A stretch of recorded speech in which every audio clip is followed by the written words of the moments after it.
kesempatan kali ini, kami akan menjelaskan materi yaitu tidak lain adalah sejarah bahasa Indonesia. Nah, sebelum kita lanjut ke dalam inti materi, ada pepatah mengatakan tak kenal maka tak sayang. Perkenalkan, nama saya Anissa Leskia sebagai pemateri pertama.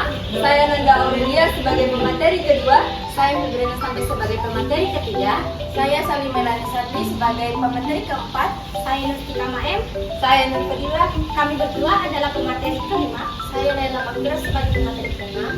Saya Rifana Tigrawanti sebagai pemateri ketujuh. Saya Tirani Belar sebagai pemateri ke-8. Nah, itu tadi perkenalan singkat dari kami. Langsung saja kita masuk ke dalam materinya. Selamat menyaksikan!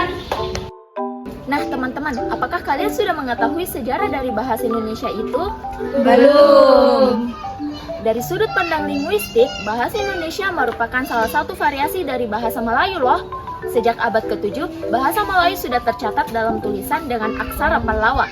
Bahasa Indonesia yang kini sudah menjadi bahasa nasional dan bahasa resmi negara Republik Indonesia merupakan sebuah dialek dari bahasa Melayu, khususnya berasal dari bahasa Melayu Riau. Pada abad ke-19, bahasa Melayu digunakan sebagai bahasa penghubung dari berbagai suku di Kepulauan Nusantara. Selain menjadi bahasa penghubung antar suku, bahasa Melayu juga digunakan dalam perdagangan internasional di wilayah Nusantara. Transaksi antara pedagang, baik dari pulau-pulau di Nusantara maupun dari luar negeri, dilakukan menggunakan bahasa Melayu sebagai bahasa pengantar.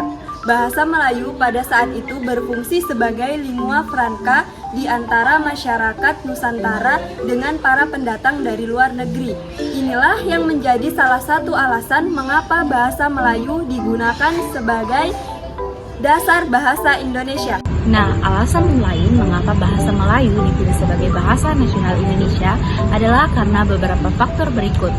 Meskipun jumlah penutur bahasa Melayu tidak sebanyak penutur bahasa daerah lainnya seperti bahasa Jawa, bahasa Melayu tetap dipilih. Bahasa Jawa memiliki jumlah penutur yang lebih besar karena menjadi bahasa ibu hampir setengah penduduk Indonesia. Sedangkan bahasa Melayu hanya digunakan sekitar 1/10 penduduk Indonesia.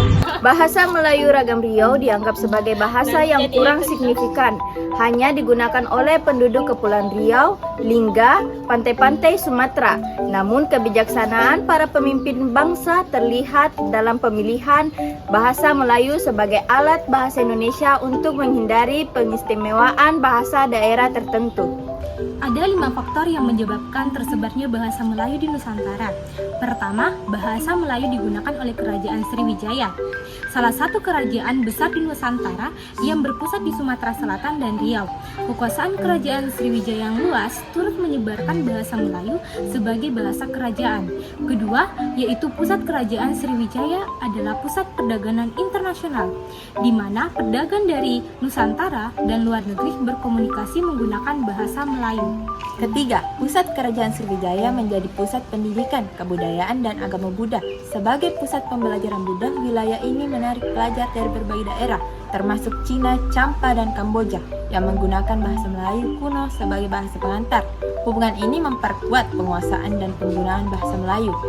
Letak geografis Sriwijaya di Selat Melaka menjadi pintu masuk bagi pedagang ke Nusantara, sehingga frekuensi dan intensitas komunikasi di wilayah ini sangat tinggi. Faktor kelima adalah bahasa dan sastra Melayu.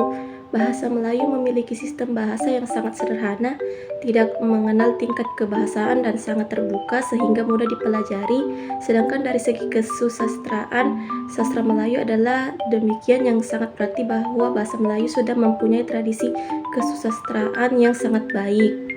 Bahasa Melayu sudah menjadi lingua franca di Nusantara dengan sistem bahasa yang sederhana, sehingga mudah dipelajari. Suku Jawa, Sunda, dan suku-suku lain dengan sukarela menerima bahasa Melayu sebagai bahasa Indonesia atau bahasa nasional. Bahasa Melayu memiliki kemampuan yang luas untuk digunakan sebagai bahasa kebudayaan. Selain itu, Mulyono sendiri menyatakan bahwa bahasa Melayu bukanlah bahasa asing di Nusantara. Dengan penuturnya yang kecil dibandingkan bahasa Jawa dan Sunda, tidak ada perasaan kalau atau menan dalam pemilihan bahasa Melayu.